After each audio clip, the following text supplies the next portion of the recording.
Welcome to Chasing the Beats, a show dedicated to weeklybeats.com artists, their songs, and stories from the 2024 season. I'm your host, SQF.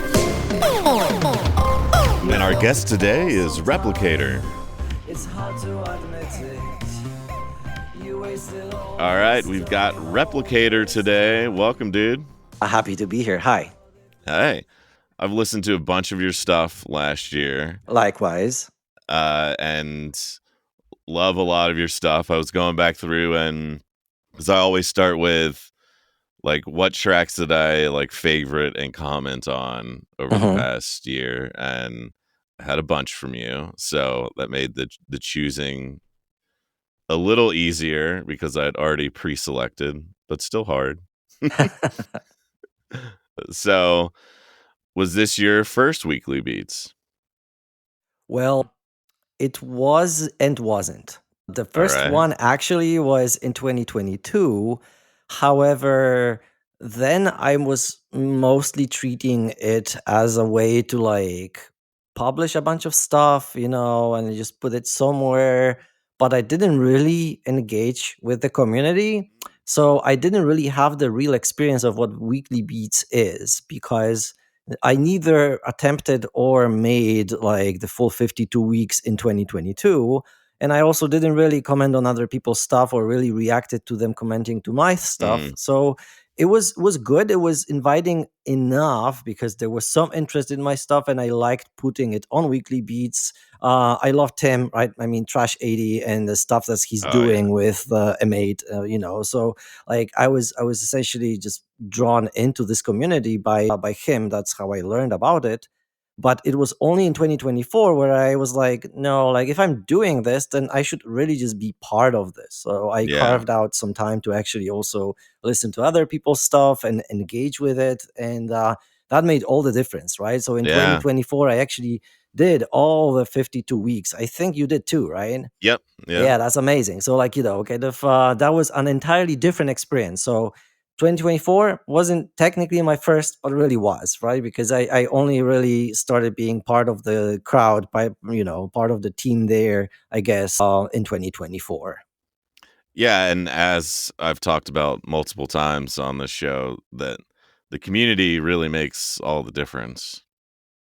Yeah, that's how I felt. The kind of weirdest thing about working with this sort of weekly cadence is how like you need both some push to continue doing it, and then you need to have some sort of like process that will allow you not to waste time every week on like Yeah. like just starting literally from scratch every time, right? So like having other people react to your stuff and also publishing things week over week that are just amazing like worked very well for me in terms of motivation. Like I really wanted like not to sort of only do it for myself but also just like be part of that entire community and just continue just being part of that. So I traveled, I did like a ton of stuff for work, like things happened in 2024, but I planned Weekly Beats into it such that Yeah. I could like actually have something to upload regardless of where I was geographically and stuff.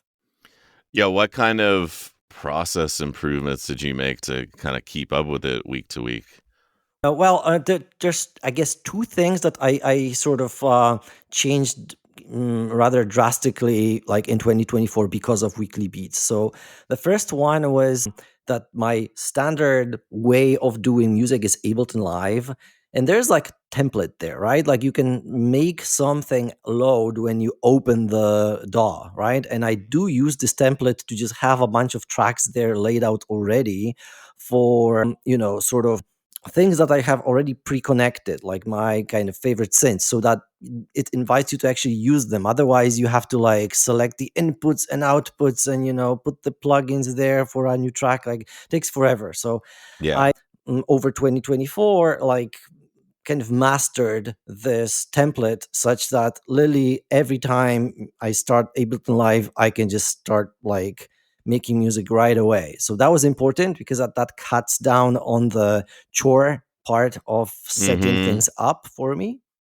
But the other thing is essentially entirely the opposite, which is that when I was traveling or being somewhere where I was very far from my usual equipment, I learned how to like produce something and be able to release it without essentially any hardware, right? So like Mm. that was something that I was pretty scared of like in years before, since I got really comfortable with my RME like audio interface and with Ableton Live and having my studio monitors, and a good keyboard to play on, since like kind of I'm a keys player. Yeah. So like actually being able to just treat music making as an activity I can do from start to finish without any of that, like that was some psychological block that I had to overcome, but I had to do it because I, like, for Yeah. example, went to Japan, and kind of there was no way I could bring like any sensible keyboard with me or like an audio interface, so that made me like that forced me to minimize. Yeah, what's your remote setup like?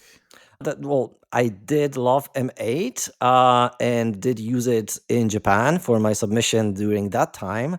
But I also sort of, trackers and trackers are not the same, right? Like, there's sort of different schools of trackers. There's this Mhm. LSDJ school of trackers, and there's this like pro tracker, fast tracker school where you have entire patterns, right? Like, of like multiple tracks that you can look at the same time. Yeah. And I come from this latter school, like, like my first steps being on an Amiga like 30 years back and so on with ProTracker.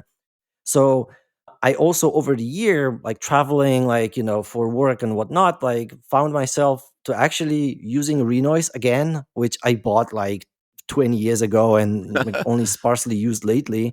But now I actually did a bunch of tracks like from start to finish on Renoise and published them in Hmm, 2024. So yeah, trackers. M8 is great like for when you're really in a constrained environment, like for me. But if I'm honest with you, I'm more productive or like quicker to actually make an entire tune on like a pattern based tracker like Renoise. got it. Yeah, I've actually never used Renoise, so my tracker experience is pretty limited to the M8. It's an entire DAW, honestly, only with Yeah. a tracker sort of sequencing interface. But you have all the VSTs and audio units, and all those sort of Yeah. sends and return tracks and so on. So like it does a way different experience. Like M8, it's sort of amazing how much you can do sonically with it. But it's a constrained device, like by Yeah. design, right? Whereas Renoise is really like, yeah, okay, you can load up Contact, Reactor, you can load up like any plugin as well as just samples that you mangle. Like you can do most of the mastering and so on, like just as well in Renoise as you can in Ableton Live or Logic. Yeah. Well, kind of in the theme of like improvements over weekly beats or over the year. One thing that is I've always noticed about every track you post is the "I welcome all critical feedback, can relicense if needed, just ask." I'm curious, did you receive any useful feedback that you've, like, carried forward?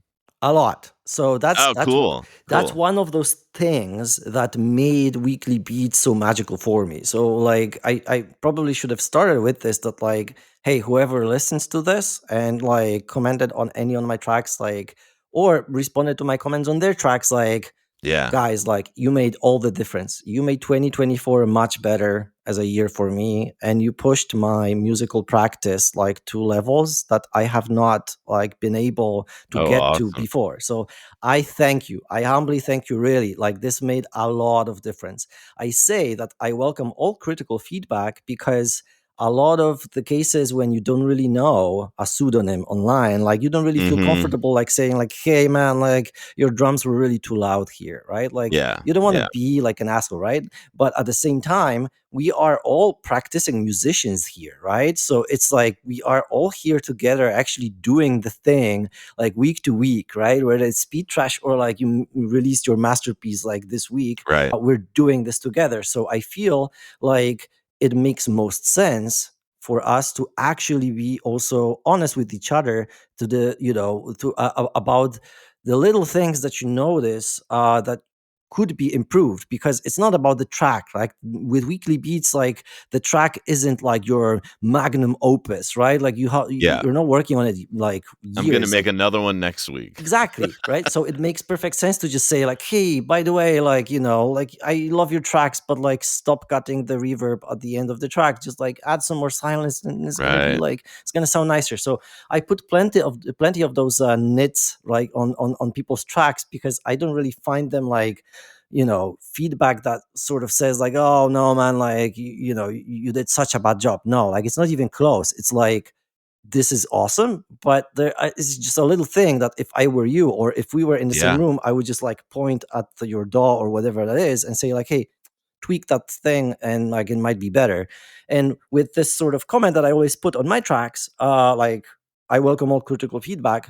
People feel more comfortable doing this, Yeah. and Yeah. I've received some and employed that this year on some of the reworks of the tracks I did last year, and I am super grateful for that. So it's one of the reasons why I really thought like Weekly Beats was different from many other sort of, I don't know, musical jams or other stuff. Like I completed January in 2023, where I actually did all Mhm. the 31 days. But first of all, was too much, like on a too quick sort of time Yeah. span. Like you need to That's a just lot. pause your life, right? Like for a month to actually do anything sensible for 31 days straight. Yeah. But also I felt like it was mostly people just like, slinging their jams like into a Just void. Like there was very speed little trash every feedback. week. Yes, it was very little feedback from others. So it wasn't really like getting me like any, I don't know, like sensible reason to like continue. I did because Yeah. I'm a completionist, but it was not as rewarding, not even close, as Weekly Beats has been in 2024 at least. So what are your, like, top 3 feedback pieces that you have now integrated into your work? So first of all, like,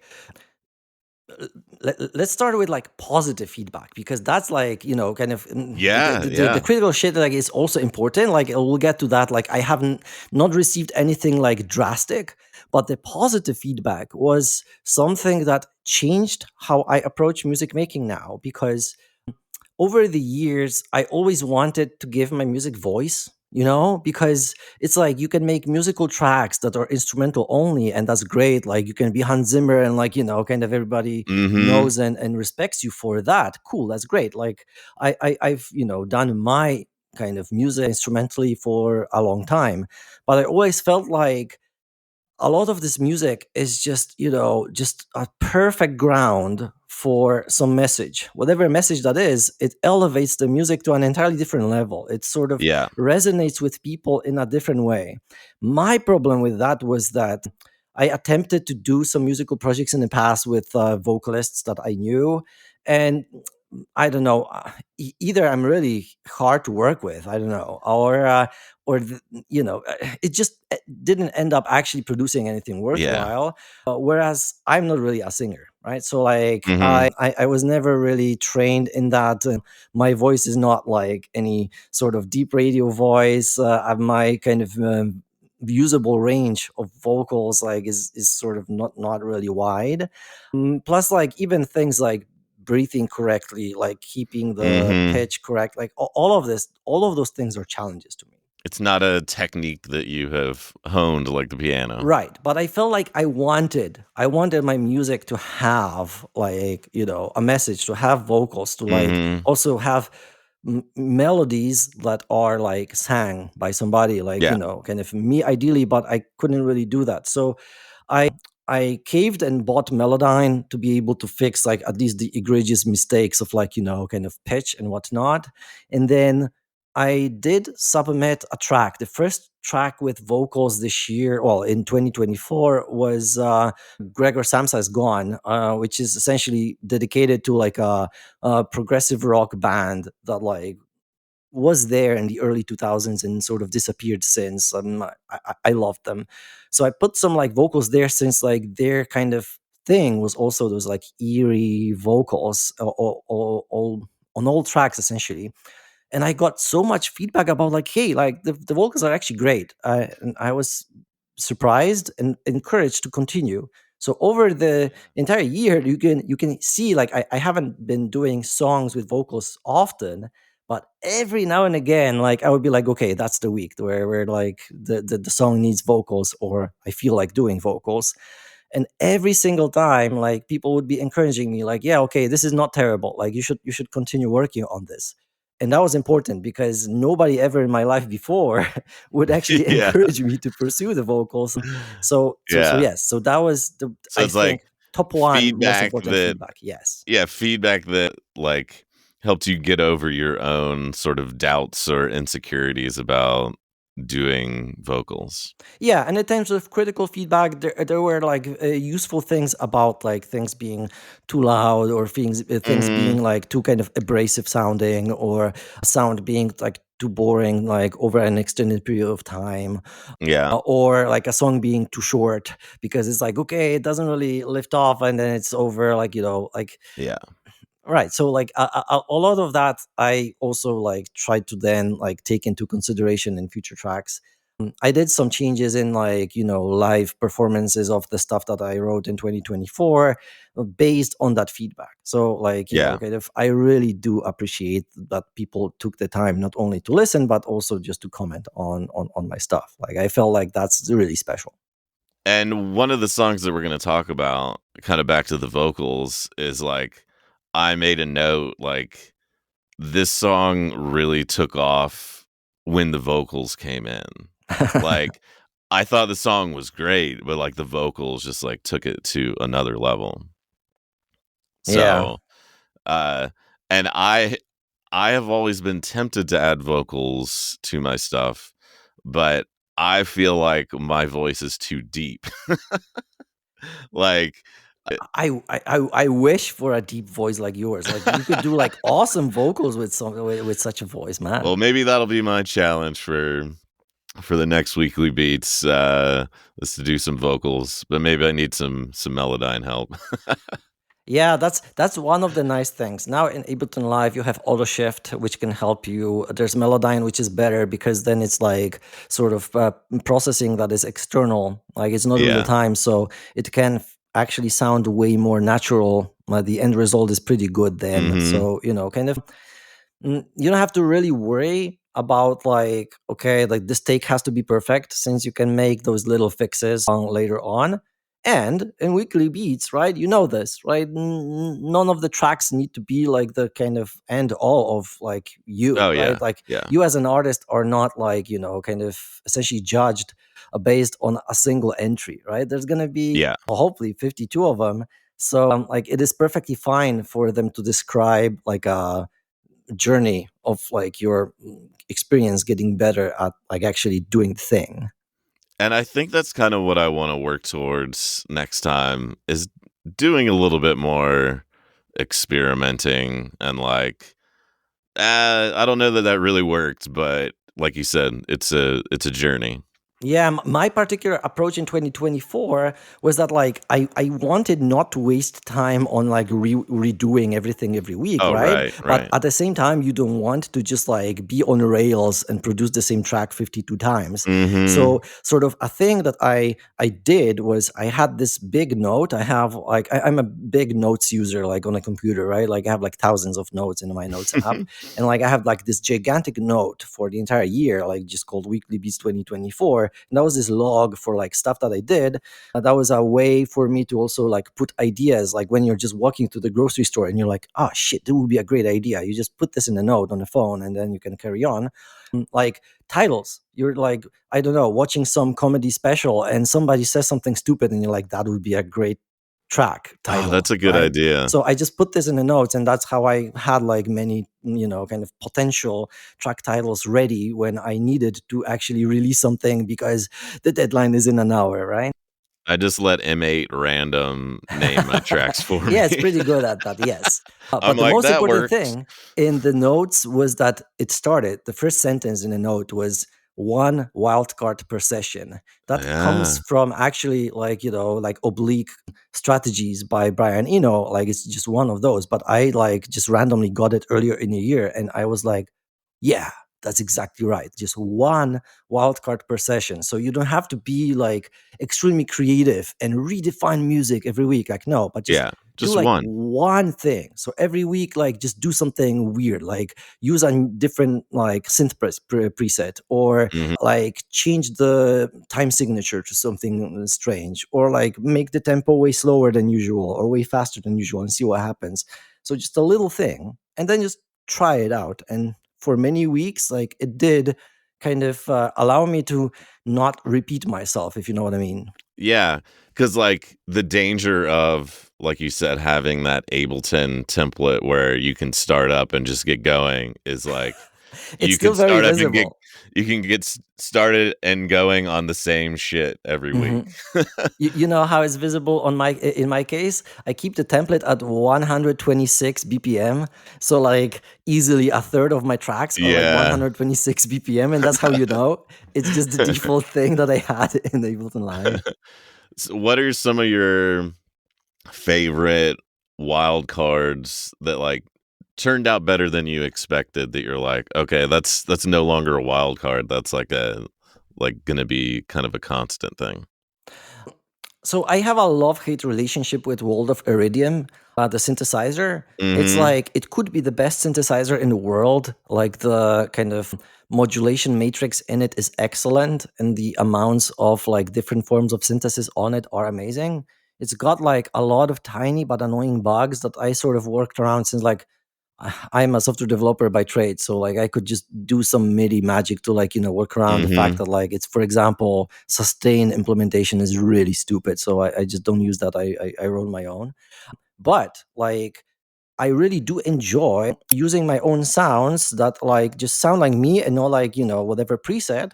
But Yeah. I found that when you are working on a track, like you cannot just like go and tweak and create a new sound. It's just not possible to just do everything at the same time. So Mhm. one of those like wildcards was really just like use a thing that you just designed like, I don't know, last week or maybe a month ago or whatnot, and then the next time that you're working on like or you feel like making music, you can either make a track or you can just do a sound design session. So Yeah. that's a thing that I split last year, and I continue doing that, where it feels perfectly fine for me now and justified, and I don't feel like a failure like I did in 2023 if I did the same, which is just sit down at a keyboard, like at a synthesizer, and just produce a new preset, just make a new Yeah. sound. So for me now, this is an important part of the process, and I feel like this is perfectly fine. That now I recreated, I don't know, the lead sound from Roigbiff by Boards of Canada. Okay, like now Mhm. I got this. Like I can use this sound now because I recreated this. But this is a different activity from making a track. So that was a Right. particular wild card that like I kind of got to use many times over last year, where you just design sounds at a different time than making tracks. I kind of find that or like understand that and found the same that like doing sound design at the same time is at the same time you're making a track is sort of like kind of derails the process. But Yeah. what you're saying is like if you look at sound design as still being productive to the process, then it feels less like a waste of time that I'm just like dicking around on a synthesizer. Yeah, like it's also like just know that this is really psychological, right? Because like Oh yeah. I would be just like playing with my synths like in years before that too, but it felt to me like if there was nothing tangible after this, it was just playing. It was just not really like, I don't know, it Mhm. wasn't really productive. Like I didn't succeed at my activity, but like that was a unfair way to look at it, right? Because Yeah. if what you're getting is a new sound in your palette, that's fucking amazing. Like that, you should Yeah. really be like, I don't know, cheering like for that sort of activity as well. And once I understood this, like it made like, I don't know, my kind of arsenal of possible sounds like just grow over time. But still, now I could come back to the ones that I already knew that, okay, this work as a lead, this will work as like, I don't know, pads or arps in the background. Like, so you start growing your own style and sound. And that's Yeah. something that I didn't attempt doing. I didn't anticipate that this would happen in 2024, but Weekly Beats 2024 really did that for me, where in the end, like, now I can show people like 10 tracks and they're like, okay, that sounds like you, and I'm like, yes, right. Hmm. Before I could do like jazz trio sort of shit, right, and techno, and krautrock or whatever, and it all sounded like as different musicians. It didn't really have anything in common that would bring it together. Yeah, and what you just touched on, there's so many mental games that I didn't expect to learn in this challenge, of just like whether it's how you perceive your music or how motivation shows up, as time goes on doing this every week, of like, is it a chore or is it fun? And if it's fun, I'm more likely to actually want to make this music. And then why does it feel like a chore? Like, there's just so many learnings in the mental space that I didn't think I would encounter. I totally agree with you. At the same time, I also learned last year that, well, like, it's something I guess I gradually understood, like, in my life, that like working against things that really are not your forte is sometimes just a waste of time, right? Because the best you can get at like really just like trying to be, I don't know, like if I could, if I would attempt to be a bodybuilder, the best I could get, like by killing myself, would be to just get like below average at it, right? You know Mhm. what I mean? So like, you can just want to do a thing, but if it doesn't come naturally to you, at least in some respect, like, I feel like I don't have to, try to do it like my entire life. So, like last year, I sort of understood that like it's nice to have this one wild card per session and try different things, but I don't have to be like a creative god every week. So, like, just actually just getting comfortable. All right. So you don't have to be like outside of the box every time. You don't have to push the boundaries every time. Yeah, Just actually doing the thing that people are reacting well to, like, and you also like doing it. There's nothing wrong with that. Just like yeah. perfecting the sound, perfecting the thing. People will, call their own work like this, like speed trash. But like, I was very surprised that a few of those where I was really close to the deadline. So I really had to like build something quickly.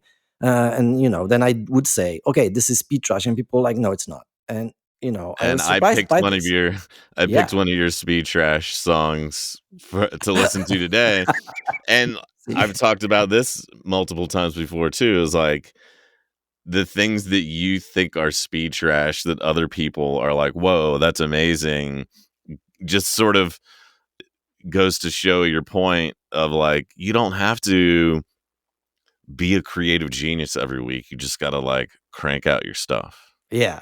Yeah, I totally agree with that. Yeah. So, what is your song making process like? Like, a couple things that I noticed, you use a lot of synthesizers, some guitar, but I think the thing that stands out the most to me, and maybe because I feel like I'm kind of bad at this, is like your drums are awesome. Like, Thank tons you. of fills. Like, if I didn't know you were a keyboard player, I'd be like, you're a drummer. Yeah, well, I start almost all my tracks with keys, since I am like in my heart of hearts like classically trained like in piano. So, that's one of those things where like Yeah. I will never just like, be more comfortable with any other musical instrument than keys. So, just most musical ideas are just the easiest for me to communicate to, like to write it down, to like put down as a track, right? Like in Yeah. Ableton Live, through keys, whether this is actually like some e piano sort of thing, or like a grand piano, or just some pad or whatever else. Like, just having my fingers on the keyboard, like, just is just a shortcut for me. It's just easier, since like I spent so much time on this Johann Sebastian Bach, like, fugues and whatnot, like in my years past, that like it just something that comes naturally to me. Like, I know that others have, for example, guitar like this, where they compose with the guitar, since it's just easiest for them to like actually just put something there. Guitar is not really easy for me. I'm not really good at it, but like that, the keys, that's where I start with. And in terms of drums, it's simply like I have an analog rhythm drum machine, which I love. I think is the best drum machine in the world right now. And it both is because it has extremely awesome like sound design. It's really, really powerful in terms of what you can get out of it sonically, but also it's really a performative instrument, right? Like, it has like those 12 pads that are like polyphonic aftertouch and velocity sensitive. They're big enough that like you can actually just go for it and just finger drum things. Got it. And also like a ton of other controls that you can engage like in real time to like change the sound. So I just played on that. And when you already start playing on the thing, it's like something, I don't know who said that, but I remember that somebody said that you should always play drums as if you were a board drummer, right? Like, you're just playing this track, but like every now and again you're just gonna put a little thing, right? So it's not Yeah. always the exact same. So I somehow remember this. Like, somebody told this to me like at some point, that like you shouldn't just like do like four on the floor forever. Like, it should just be a little different like the entire way through. So I Yeah. tend to do that, and this is why most of my tracks on Weekly Beats were really short, because if you're producing them like every week, like there's no way you can just make it for 5 minutes. Like you were doing a lot of tracks that were like around 5 minutes, and I was like, yeah, I wish I could do that, because like it just, And my drums were not like your drums. well, it's different focuses, right? Like, everybody Yeah, focuses on a yeah, different thing. yeah. Like, for me, it was really like this stupid drum machine elevated how I write drums, because now it's really different when you have nice big pads than Yeah, playing the yeah, same thing on a keyboard, like on a musical keyboard, right? Or just typing them into a tracker, right? Like, yeah. it's way different for me. Yeah, I didn't and haven't really considered because I don't feel like I'm a great finger drummer either, but being able to just, like, tactily add in some fills with pads does seem like, it's the difference between entering notes in the M8 and entering notes via keyboard. Yeah, the thing about being able to just put notes in with a drum machine, or like any controller that allows you to do that, is that you can layer things on top of each other. So you don't have to be like this finger drumming god where you do everything at One once. take, man, one take. Yes, exactly. You don't have to do that. Plus, like, even if you don't really do well, like, you can redo the take or just quantize. And like, Yeah, funnily enough, like, some of my worst takes, when quantized, they suddenly sound amazing, because they were just in places, like the hits were in places where you wouldn't put them, like, consciously, but they fit. So like yeah, every now and again I would keep those sorts of botched takes, because they actually quantized in an interesting way. that's cool. You also mentioned in one track the Yamaha FGDP 50. Is that another, like, a pad Yeah, drum that's something. machine? Yes, it's not a drum machine. It's like literally a finger drum pad that is like ergonomically set up so that you can actually play entire rhythms on it, like using two hands. Mm. It really speaks to me, because it sort of reuses a ton of my knowledge from piano, like Oh, how okay. you should put your hand so that it's comfortable, right? A lot of the other square-based controllers, they really force you to like hold your hand in an uncomfortable way, and Yeah. that's not a really great way to like play for hours, There's right? no ergonomic thought in those Yeah, so designs. FGDP 50, the one I have, the by Yamaha, like, is the opposite of that. It is just designed from ground up to be for finger drumming. And I find that like with that, I took it to Japan, right? Like, I didn't really, I think, record anything there, like, I thought I might, but I didn't end up recording any track like from start to finish on it. But it's one of those things where like it really has a battery, so you can just like start Oh, just okay. finger drumming when you're like, I don't know, waiting for somebody, or if you're already like too tired to do anything other productive, like in the evening, you don't have to doom scroll. You can just like, play on the Yeah. drum pad for 10 minutes. And I find that like it's both relaxing plus, ironically, amazing. You get better at it the more you do it. It's Yeah. just it's just that More playability. yeah, the playability is there, and it's got like plenty of good sounds, like of different kinds, right? So like more electronic, more acoustic ones. So I really do like it. I really do recommend that finger drumming pad. And you mentioned doing some live shows. Yeah. What kind of live show setup do you have? Do you do a lot of finger drumming live, or what's it So like? these days, my live setup would really be Iridium, since I need keys, and Iridium, it is the thing that I have with polyphonic aftertouch, with a controller, foot pedal, and sustain. Like it is really expressive, so I like that. Plus, it comes with all those sounds that I designed, so like if I'm playing those live, like I need Iridium to play them. But most importantly, that doesn't go then through my computer at all, so like the computer resources stay light, right? Yeah. But I didn't mention the computer. Yes, like I just take Ableton Live with me with the sessions that I have, and on my RME like audio interface. That allows me to like not focus on like, oh, like does it have to really be DAWless or whatever. Like, no, it doesn't. Nobody cares. The thing that people do care about is that it doesn't glitch out, like it doesn't do anything crazy. Mhm. So you need to be conservative at like resource usage. So I am like, you can freeze a lot of the tracks or whatnot. But like the last live show I did, like it was just literally 2 weeks ago. I had 211 tracks in Ableton Live, like in the set for live, because they were just literally tracks that I made for weekly beats, mostly just copied over right to this one set. And like I just only reused sends and returns, but everything else like had just separate tracks.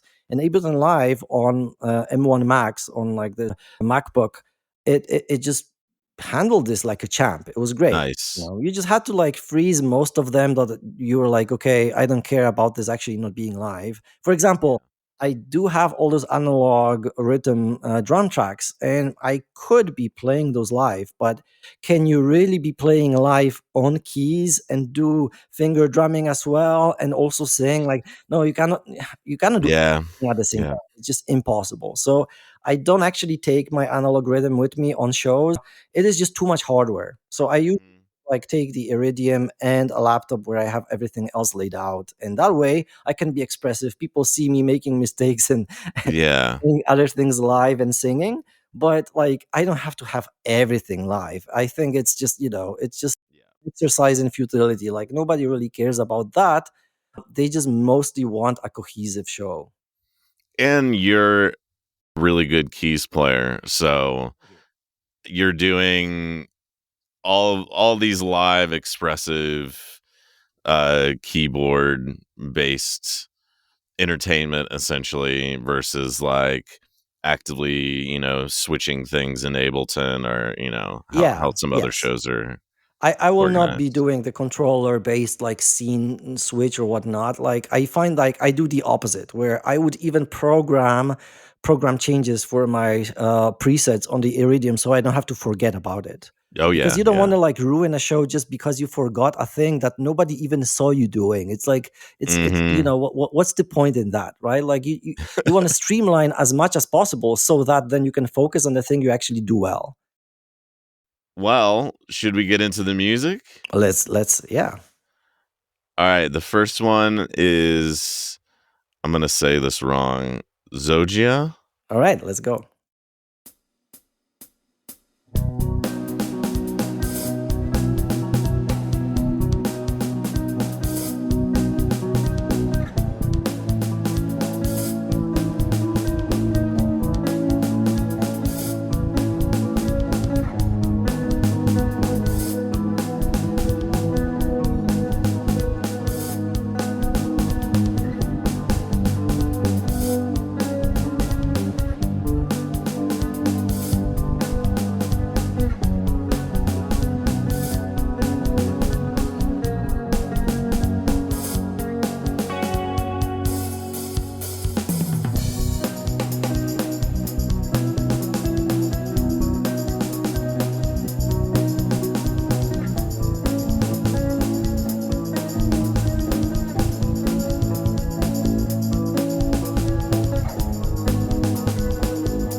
All right, that was Zogia.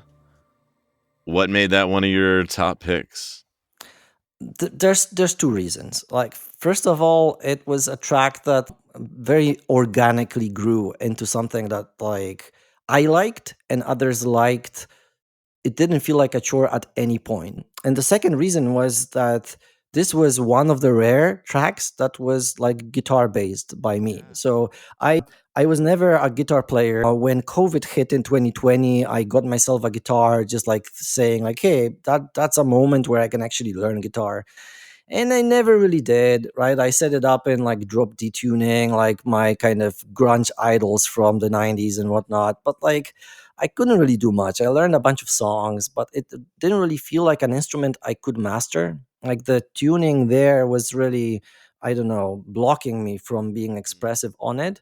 Plus, like you would have to be really diligent at practicing it for a long time, which I Yeah. was not. Like, if I'm Hmm. honest, right? That was the thing. And then in 2024, I learned that like Jacob Collier like has this weird tuning that he is advertising as like working really well for pianists, where he's using only 5 strings in a guitar.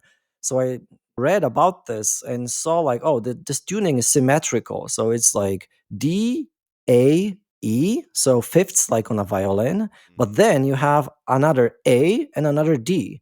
So Interesting. straight away, like, so the 2/4, right? So straight away, like, this is already almost a chord, and it's very easy to just bar it so that it's minor or major. So now you know all the chords. Like, if you can only bar successfully those 5 strings, and like, long story short, it's easier to bar 5 strings than 6. Yeah, and, True. and and also just this setup of the strings just magically connected with me. I don't know how that works. Like, I don't have any rational explanation for it, but I like, after a few days of trying this out on a regular guitar, I found myself understanding like, okay, I know where the notes are on the neck. So I could like suddenly Awesome. start playing things. Obviously, I don't bring my guitar on live, shows, and I couldn't possibly just I don't know, play Zajoaf through without any mistakes. Like, those were many takes to like get all the stereo there, since what you're hearing is like a separate line for the left speaker and for the right speaker. And I also recorded the like with a condenser mic, I recorded the I don't know, string resonance and the buzzing and everything, so it just sounds a little bit more acoustic than it otherwise would, since I just have a Got it. Yamaha Revstar electric guitar.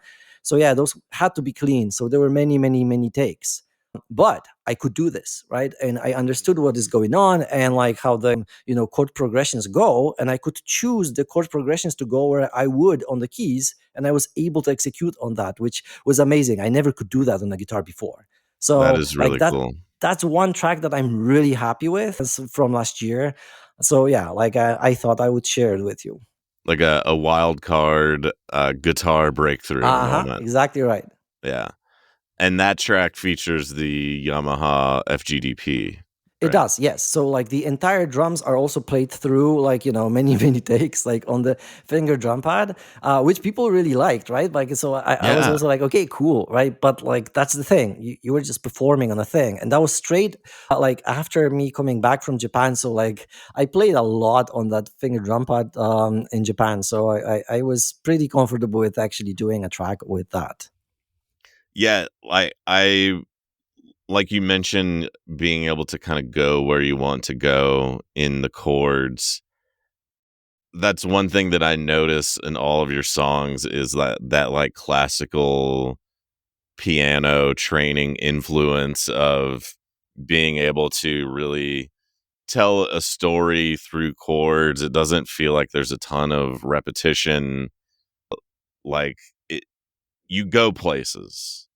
And I feel like this song, you go places even on guitar that is not your primary instrument. Yeah, like literally, I counted this at the time. Like there were 16 different chords, which I only counted because that was unheard of for me to actually be able to like perform on the guitar before. It's like, usually you're like, Wow, okay, this yeah. placebo song is 2 chords. Okay, I can do that, right? Probably. And then you're crappy at it. And with this weird tuning, I had like 16 chords and Wow. was fine, right? And it sort of sounds like, like that doesn't sound boring, right? Which, yes, like you're correct. Like it's important for me.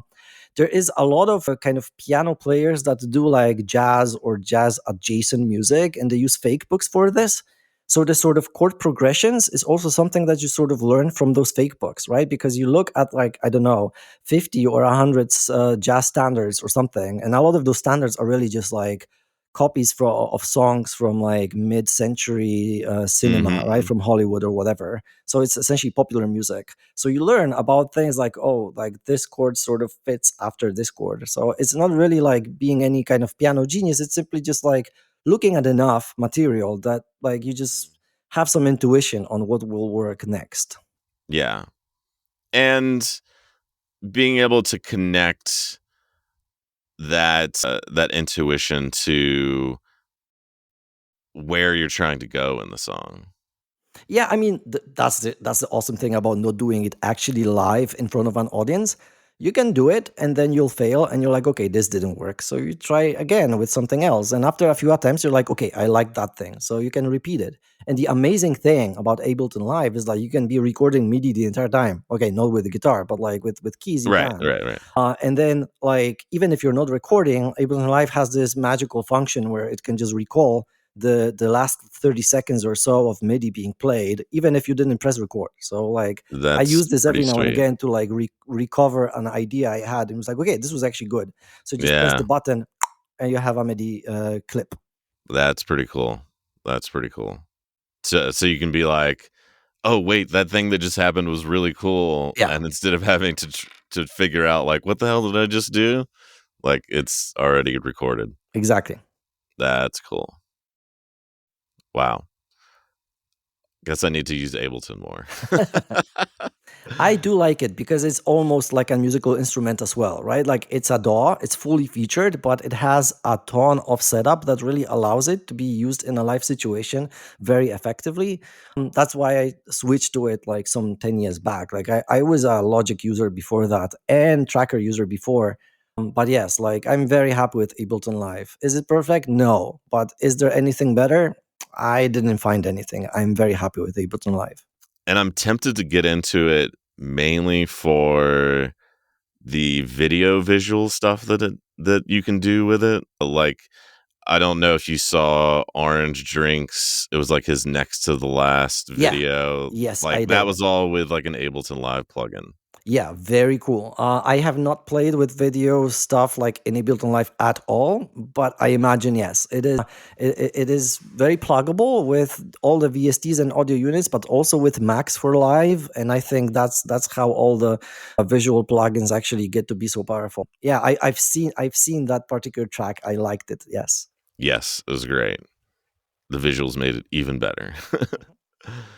All right, we're gonna keep it going with storefront churches. Let's go.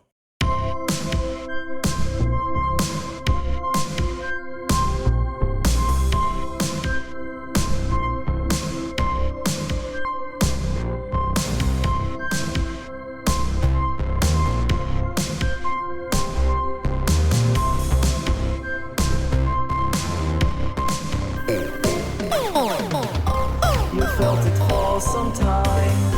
It's hard to admit it. You wasted all this time, all this time.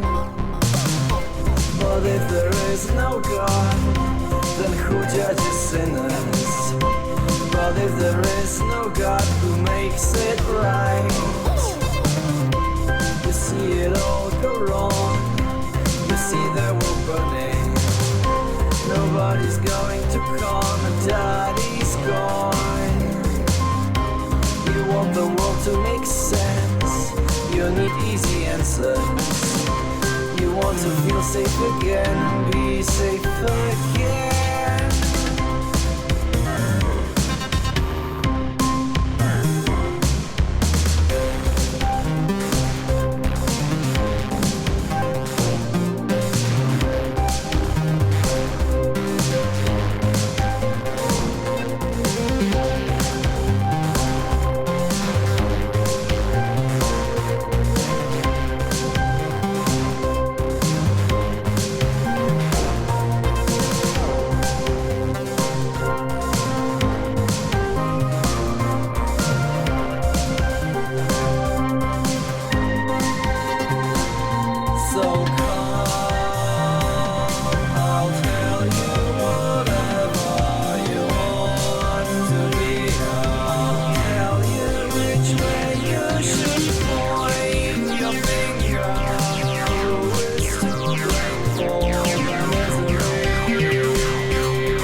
that was Storefront Churches, one of your vocal tracks. It's not actually, right? Oh, So, it's not? like in 2024, it used to be only an instrumental track, but since for live shows and just for my like upcoming album where it's mostly stuff actually from Weekly Beats, I was like, this is one of those tracks where I wish I sang on it, but I didn't at the time. So now with this newly found confidence and whatnot, like I added lyrics to it, I sang over it, and I to me it sounds like it was like composed like that from the beginning, but like I would honestly it agree. wasn't. You can actually check on Weekly Beats where it's just instrumental. I chose it because it's like a little best of like the things that actually like I don't know, demonstrate my style, the equipment I use, and how I approach everything. Because it's like that's one of the tracks that is like 126 BPM because that's the default that I have like in the template. It uses analog rhythm with my super favorite like 80s TR-707 samples, Yeah. which are like supercharged with the analog engines of analog rhythm. So both the sample and the analog sound are sounding at the same time. They sound like a better version of 707 than the 707, Got but it. I do love the fact that like it's still like very much 80s, right? It's a Mhm. very cohesive sound. Like I love to employ it. It was like easily in like I don't know a quarter of my tracks or more last year. Yeah, so there's Yeah. this Iridium Hyper like FM piano again, like an 80s sound. You can hear the subharmonic on like in a stereo configuration that I have, like just doing the chirps, tweets, across the entire Yeah. track. You can have the Moog Spectravox that like just doing the robotic sort of dolphin like pseudo voices, stereo Moog bass. And I know you also have a sub 37, right? Yeah. Yeah, it's like Yeah. nothing beats the Moog bass. I really love the sound. I really love how Yeah. like well it sort of like melds with everything else. It can be Mhm. really like almost like a lead, but at the same time it fits in a mix. I really do Yeah. like it. I Yeah. love it. And then you have like, kind of this sort of setup where there is dynamic, I don't know, kind of variety within the track. So there are parts that are gentle, there are parts that are loud. There's an outro that is sort of like retrospective, is more like Mhm. contemplative. So yeah, like if you were just to demonstrate a single track by me, I would choose this one because it's just like, yeah, okay, that's essentially what I'm going for when I'm doing music. Got it. Like, this sums you up. Yeah. Yeah. I w I made a note on this one. There's a lot of stuff going on, like, noises happening all over the place, but I wanted to ask, how do you so tastefully add all these, like, ear candy bits without it feeling crowded? Oh, so you overdo it when you are working on it. Like, there's no other way for me. You just like put all of the shit in, and then you just like, okay, this is too much. So you then Okay, selectively remove it pull it where back. it's like, yes. And is it every time successful? Like, no. Like, sometimes you overdo the leaving in, and sometimes you overdo the leaving out. But the Mm, only way to actually saturate a track, like, is just to overdo it at some point and then pull back. Otherwise, how will you know that you overdid it? Like you have to true. reach the limit. Like at least that's how I do it. Like You a gotta good find the example is the limit. subharmonicon because it plays on its own, right? You set up a sequence and it can play the sequence for half an hour, right? So Mhm. you just record it mostly over the entire track, like, or if you have like harmonic changes, then not. But like most of the time, it's there for a long period of time. But when other things are happening, then you're like, okay, in that part, I'm I'm gonna just drop it gonna out. cut it out. So like now it doesn't Got it. sound out anymore. Got it. And that makes sense from some other songs that I've listened to, that, like, you kind of do a really good job of, like, bringing things in and pulling them out, like, sort of almost like waves of sound, like, there's not a lot that's just, like, constant. Yeah, I try things to not be boring because like the weird thing about weekly beats and what made me a better musician, I think, is that like you know that people who are listening to you are people who have a track of their own to work on this week too. So you don't want to waste their Mhm. time, right? You don't want to Yeah. like, just essentially show them something boring where they know it's a 4-bar loop that just goes on for like 3 Right. minutes, right? So I try to keep things interesting. And also, honestly, like I'm not trying to be contrarian in ways like where I know that the world is sort of transitioning to like having, I don't know, shorter attention spans. We know Yeah. this, right? That like musical Mhm. albums no longer really make sense because most people don't listen to music like in the entire length and the entire span of an album. Mhm. Like the tracks like that you listen to also become shorter and shorter over time, right? Like before, like the internet, it was like the tragedy of all the rock bands was that like they have to cut down their track to 330, right? 330 Yeah. was the radio edit length. And now, like a 330 track is a long track. Like a Mhm. lot of the super, like, I don't know, like top 40 hits are going to be like 2 minutes, 40 seconds or Yeah. something. So I decided it is perfectly fine for me to produce this sort of thing. As long as it's over 2 minutes, that's okay because there's going to be another one next week. Yeah, I was reading a thing recently about how much longer songs in the '90s were, like Mhm. lots of 5-minute long tracks because we were all at the bus stop with our CD player, just like jamming out to one album Yeah. and didn't have any other distractions. Exactly right. So, like, yes, the listening to albums like now sort of exists in the world where people buy vinyl records still, right? And they Mhm. put it on and they do something else, like in the meantime when it's playing out, like in Yeah. their living room. Yeah. Let's see. Check my other notes for this. Yeah, you mentioned the ending. I really dig how you did that sort of just like slow, like you said, retrospective ending. Yeah, it just felt like after this big sort of like climax, like you need to just take some time to just bring it down. And every now and again, like you would just play something random and it would be like, okay, I'm gonna leave that in. Like that works. Yeah. Since a lot of the times, like you keep playing and then you're like, yeah, okay, that was boring, right? So you remove it. But this time around, I was like, okay, actually, I need to overdub another line on it, and so there's actually two solo lines, like sort of talking to each other there, but it's Got sort it. of all like delicate and like essentially just Mhm. dying down. Yeah. Very cool. Well, we're gonna skip your third pick and Okay. move on to mine. My first one is "It Was One of the Bee People." Mhm. Here we go.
right, so I chose this one because I feel like I was like, I kind of have to include this one to show part of your range. Like this is straight up keys essentially Yes, that's like a versus felt like piano. 80s prog rock, like epic tunes.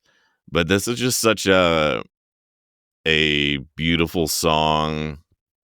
I love the like kind of dissonant chord switches that like keep it interesting. Mhm. And I mean just stellar piano work across the board. Well, thank you. What how did this song come about?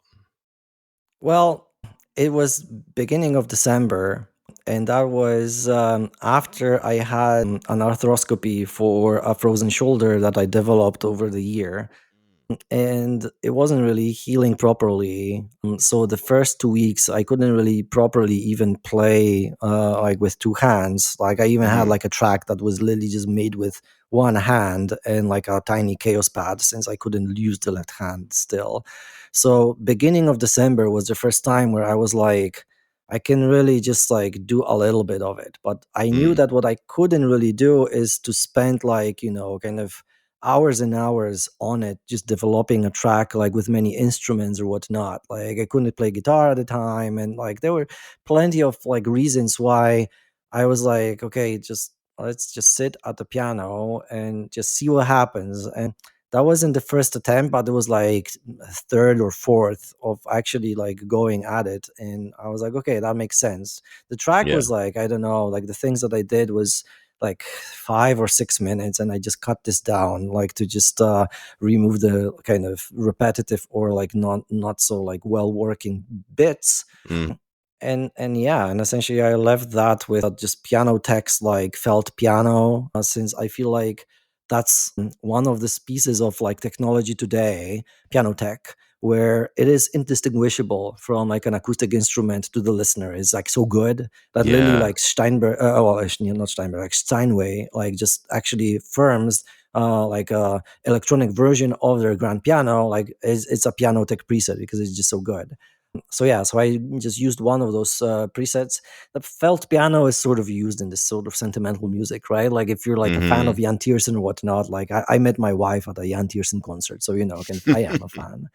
So yeah, that works, and that was sort of like, I don't know, kind of psychologically a volatile moment in my life. Mhm. The cover art is like a picture I took like just a month before, just walking around in my neighborhood. So kind of I don't know, like there is not much kind of informative content there that I can share. There's not much story behind it other than what I already told you, which is why, unlike most other weeks, like there is no almost no text like on the track, because it Got was it, like yeah. I don't really have much productive things to say, and I don't want to be like this sort of like woe is me kind of person. So I kept it to myself at the Well, I time. mean, the story is that you kinda captured the moment in your life in this song. Yeah, well, so yes, I did, and that's how it started. At the same time, I kind of hate it when a musician destroys a perfectly good, like open-ended track just by giving them like official explanation of what it means. Like, I Yes, I I yes. I I don't like when people do this. I don't want to do it Another myself, right? Like in terms of like this is what it means. No, this is how the yeah, track came about, but you decide yeah. what it means to you, right? And what you can see and hear when you're listening to it. And yeah, that's another thing that I've talked about a few times now, I think. I'm starting Mhm. to be repetitive on the show, but, like, the whole the listener should kind of have some meaning that they gain from the song, like, they should sort of determine what it means to them. Yeah, it's a partnership, right? Like the Yeah, observer, the consumer, like is a part of the artistic process, right? They decide whether it's worth something to them and what it means. and the more cryptic the lyrics, the more opportunity there is for you to interpret it in Sure, whatever way you want. but you can overdo it, right? Like if you Oh just yeah, make it yeah. too meaningless, then like it's okay. But like yeah, it's almost like it's an art. Oh, for sure. We are talking about art 100%. All right, we're going to go on to the greatest day available.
You're only getting enough to kill your dreams.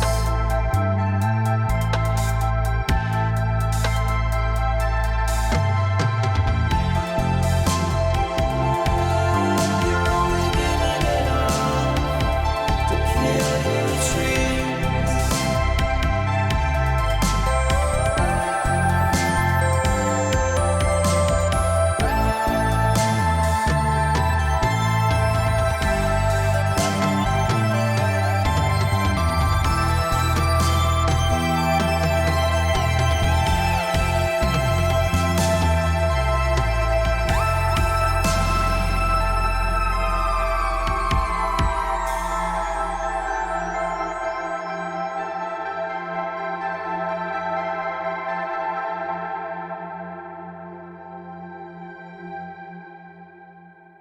All right, great 80s vibe on that one. Yeah. That looping melody that kind of starts and continues throughout the song. Awesome drum fills. Yeah, those And are the toms from the 707. Like they're sort of nice. iconic. They've been used like all over popular music. I just love them. They Yeah, sound so good. it's the sound. And this is the one where I was like, the vocals that come in just really make this. Like, it's a great tune to begin with, but then the vocals and the vocal melody just kind of take this song to another level. Yeah, see, I'm very happy that you're saying this because that's literally what I felt before I was confident enough to try out vocals. That like my music needs this, right? So like Yeah. now that you're saying that this is where it actually takes off, like that validates my feeling that like really being able to be the narrator in your story, like it's important. Yeah. And it just does such a good job of building, and the vocals just really add to that build. And then there's sort of like a moment where you're like, what's going to happen next? I'm hoping to hear more. And then the song fades out. So this is one of those ones where it's like, I would love for it to be a little bit longer. Right. So honestly, that's how long it could be within the constraints of weekly beats, right? Like, Yeah, there was yeah. just no way for me to like work on it longer. But also, as I said, like, kind of I always try to make it like not like boring to other people who spend time listening to it. Mhm. And I guess if you are going to have problems with your listeners, it's better than the problem is that the feedback is that the track was too short than it was too long, right? Right. Uh, yeah, a great song that made my pick. The next one on my list is Reitvold, you fool, let go of those diamonds.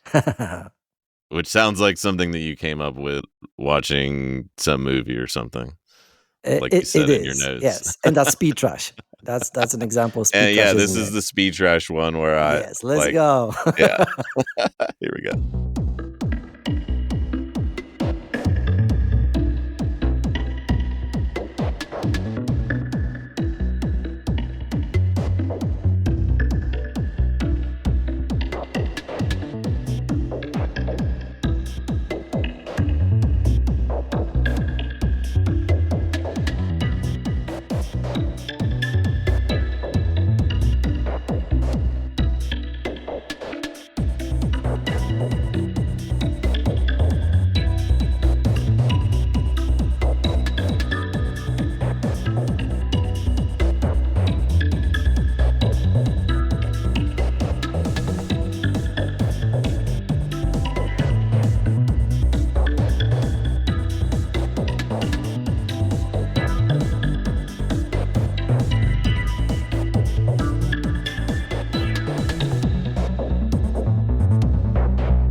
So, as I was trying to make my final picks, I was listening to all of your tracks in the background while I was working.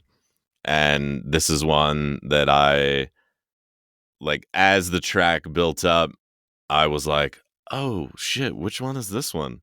And it was one that I'd already narrowed down of like, I think this is one of my picks. But that just confirmed it when I was like, I had to like stop what I was doing and go look to see what was actually playing. And as we talked about, this is one of your speed trash tracks, It is. It literally is. which I kind of I hate when people hate on their own music in the description, but I also kind of like the speed trash category as like a it's not necessarily like I think this is the worst music I've ever made, but like this happened really quickly and I didn't spend a ton of time on it. So it's kind of interesting when people like your speed trash songs.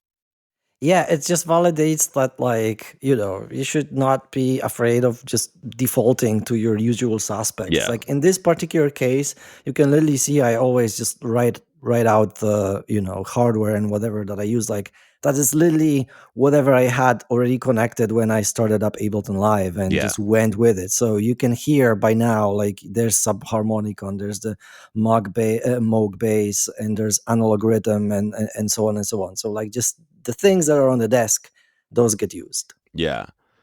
And what's doing there's like two different ARP lines, like a slower one and then a faster one. Yeah.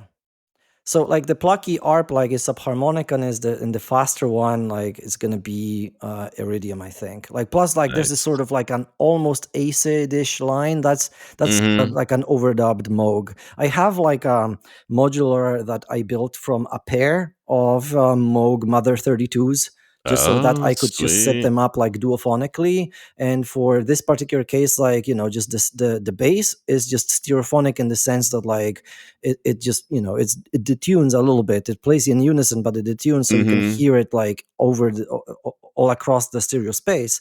But the actual ARP, like I just did so that it just left it's just left and right. So it's can occupies a little of a different space, like when if you have Mm-hmm. headphones. So it just sounds better because it just doesn't clash with other sounds. And this is one of those as well where you're kind of like fading these different lines in and out, like the cutoff is changing. You keep it really interesting, I'm which I'm is happy like you would say that. Like it was really kind of just for defaulting. trash. For Yes, trash, it's super interesting. yeah. You just do your thing. You have to you have to have like an entry every week, right? And Yeah, I think like if there's any message from this particular podcast episode, it's just that like there's no shame in just doing your thing, right? you're right. For sure. But yeah, I really this is another one that builds really well. And like I said, I kind of had to do a like head turn of like, wait, which one is this? Because I really liked it. I'm glad you did. So the final song, we're gonna do it a little bit differently. The final song is very long. It is by design, unlike all the So others. yeah. So it is actually called the longest track on Weekly Beats. And we're gonna let you listen to the longest track on Weekly Beats at the very end, but we're gonna play an excerpt right now and then come back and talk about it. And then you can decide when to fit in the extra 37 minutes. Exactly right. All right, let's play the excerpt now and then come back. Let's go.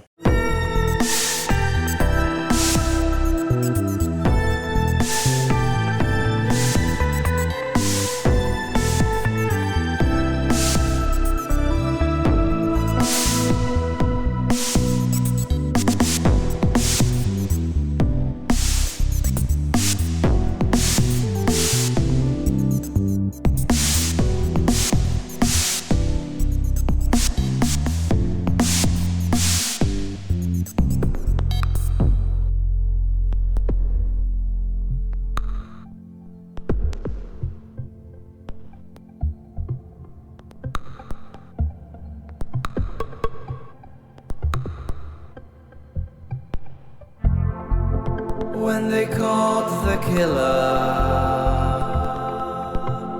I was so sad.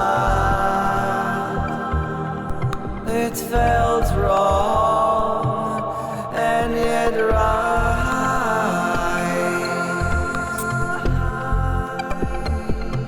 The world has gone mad.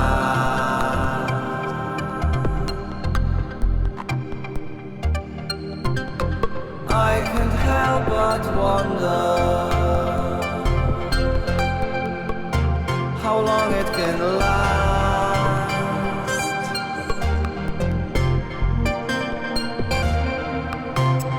I see fires burning, systems collapse.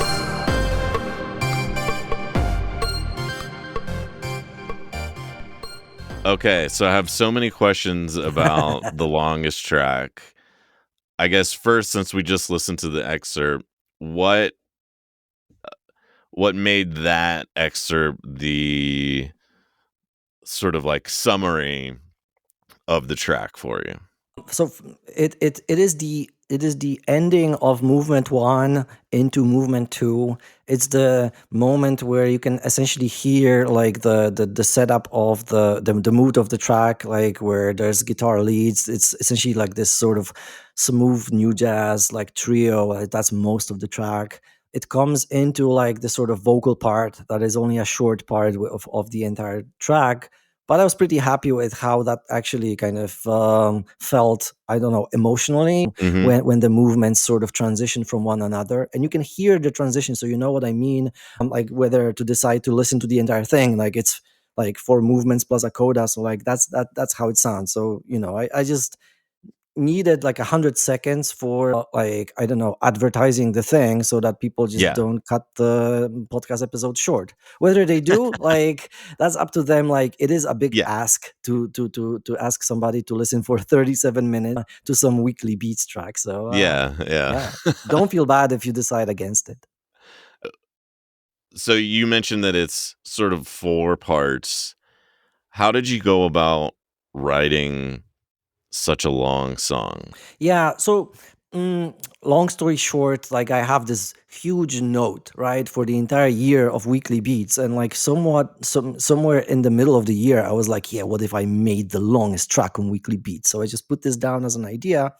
I didn't really work on it, but like I kept seeing it in the note whenever I opened Mm, it. Like, okay, it's an reminder. idea. So then I started researching like how you could actually achieve this, right? Like, is this really something you could be doing? And by the end of the year, I spent like weeks essentially working on this, and it turned out to be like this sort of love letter to weekly beats, like this sort of big summary of the year for me, and like just where I try to actually put everything that I learned, and to kind of show appreciation for like everybody else that like went through all of this I don't know, journey with me, right? So Mhm.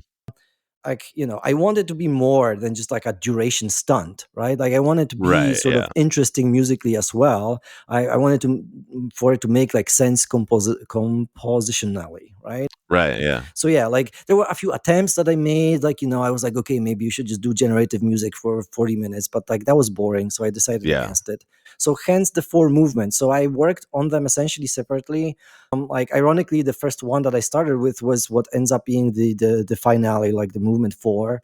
So that's how I started. Like I was like, okay, that's good. So how do we get I'm gonna there? end with So that.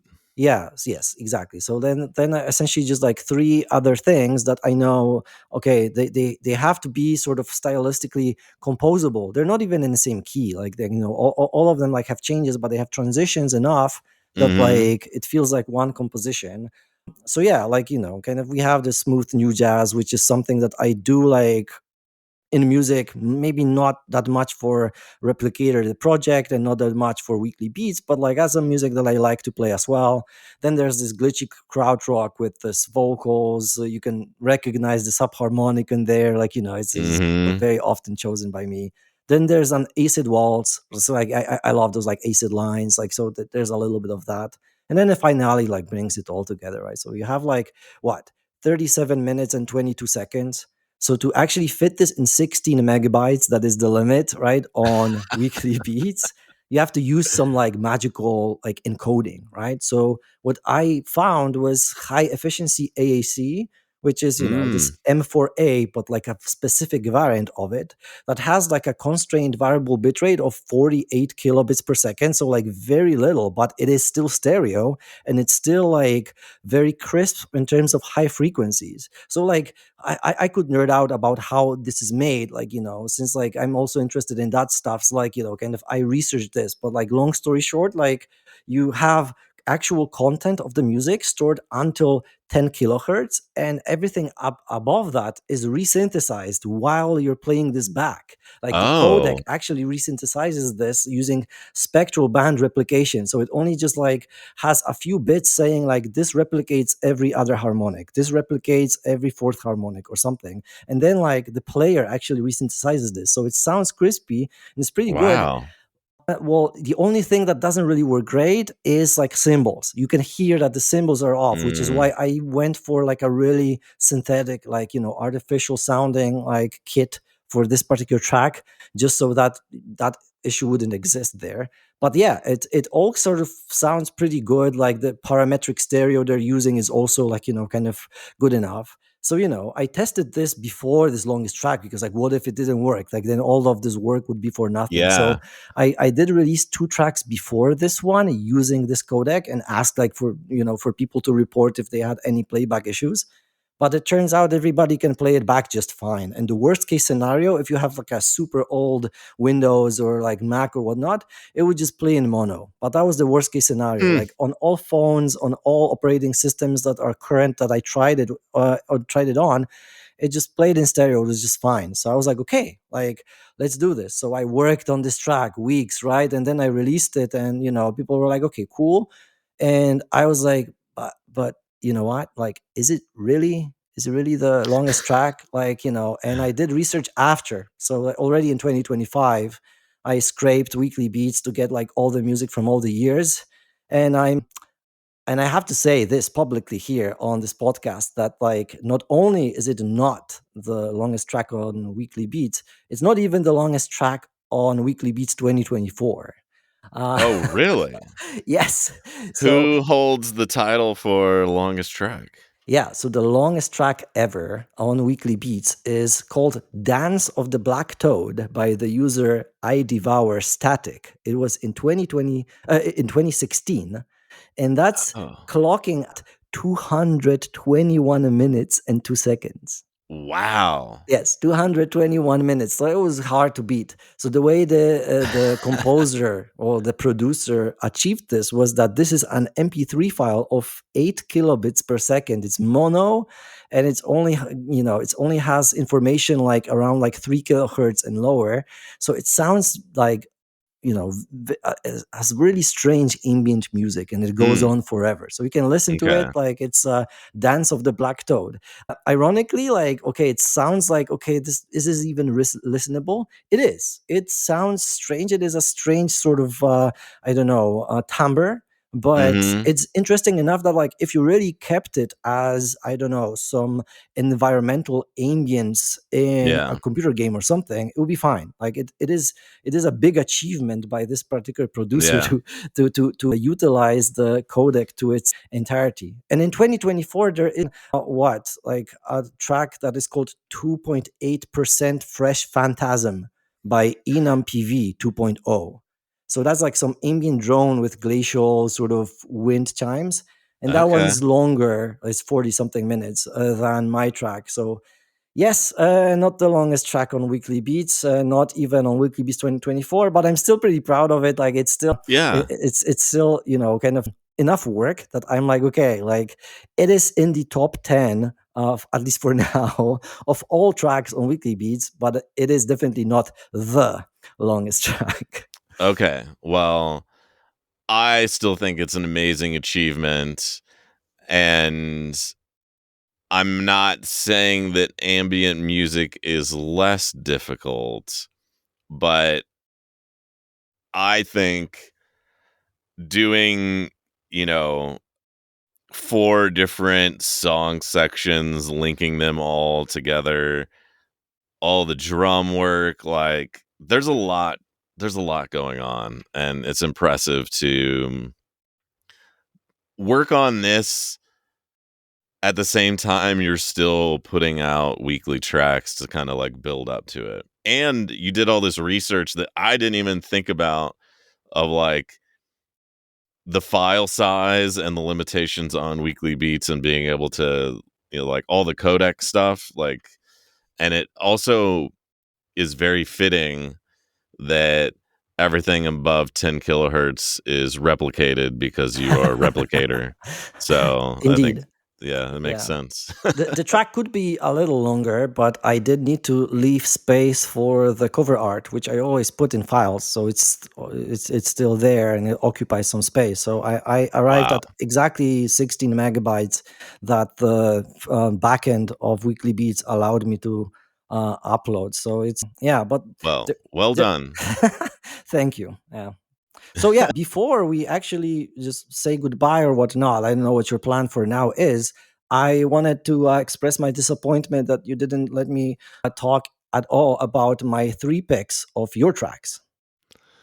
Oh, well, I think there's some sort of plan to do a whole episode on my tracks. At least that's what the people say they want. I think I would love that too. And if I have any say, I would choose Massive Melon, Free Havoc, and Tranquil Mars. Those All three are right. like my picks from the entire year. They show really your skill, and like they are tracks that I come back to just on my own because I just find them Awesome. like awesome. Like the first one, it's almost like Nine Inch Nails with the major chords. It's like a little Wow. bit like optimistic, but sort of like menacing. Like like I love this. The other one, like it's this sort of lamenting, sad track that suddenly changes into this positive thing in the middle, which I found like it was an experience the first time round. Like it was like, oh wow, this is really what this track needed. And the third one is like it's as if you took instruments from Played, right? The band, like the project, like the Scottish guys, like they do electronic music. Like they have Hmm. a track called Thank on like a 2011 album of there or something, and like you just took the instrumentarium of this and made your own track. It is so eerie. Like if you play that track, it's really like your track is a continuation of that. So I just I love this have because I like the original. I've never heard that song before, so I will check it out. I'm very Listen curious to it. It's now. eerie. Like you're gonna be like, okay, like they copied me only like 12 years before me. Crazy. All right. Well, dude, Yeah. appreciate it. Thanks for those kind words on those tracks.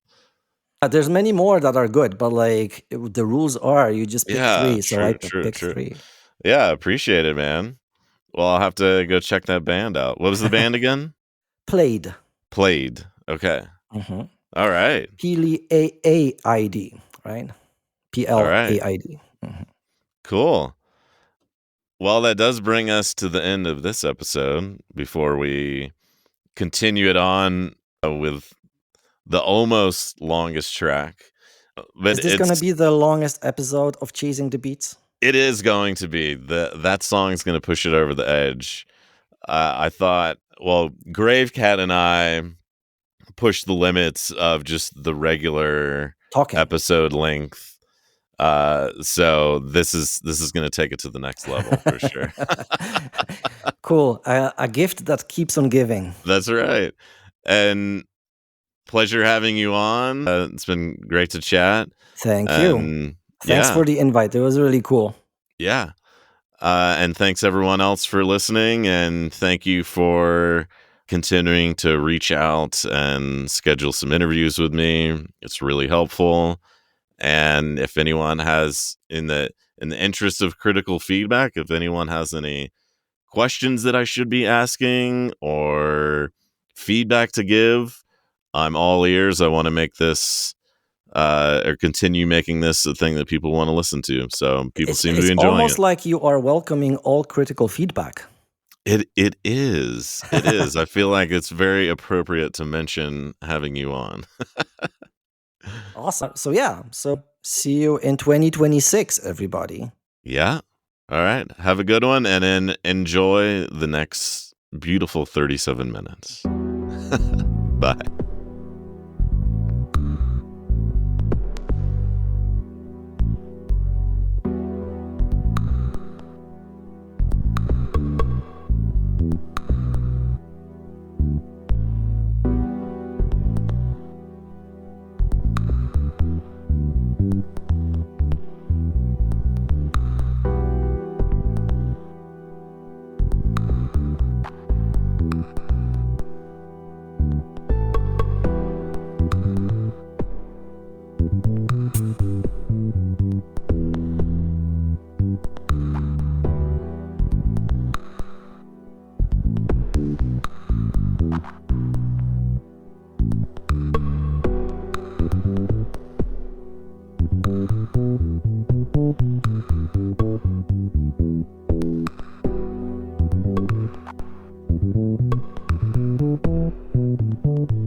When they caught the killer,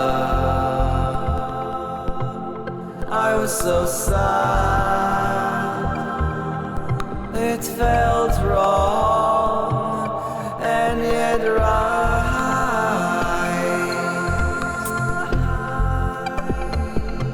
The world has gone mad.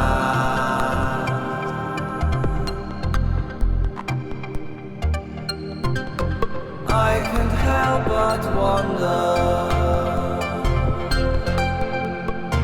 how long it can last.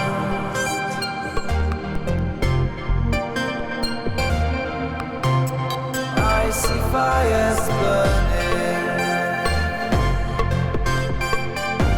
systems collapse.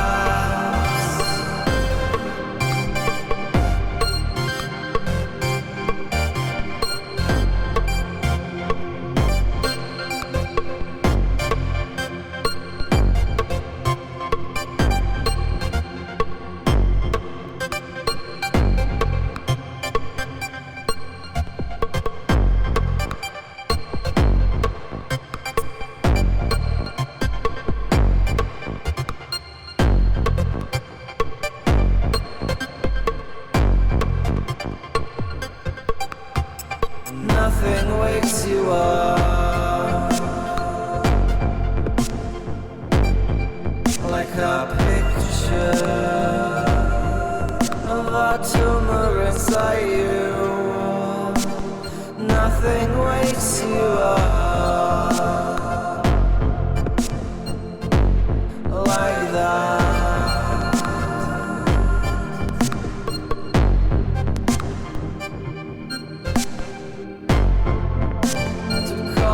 Silence would be an understatement.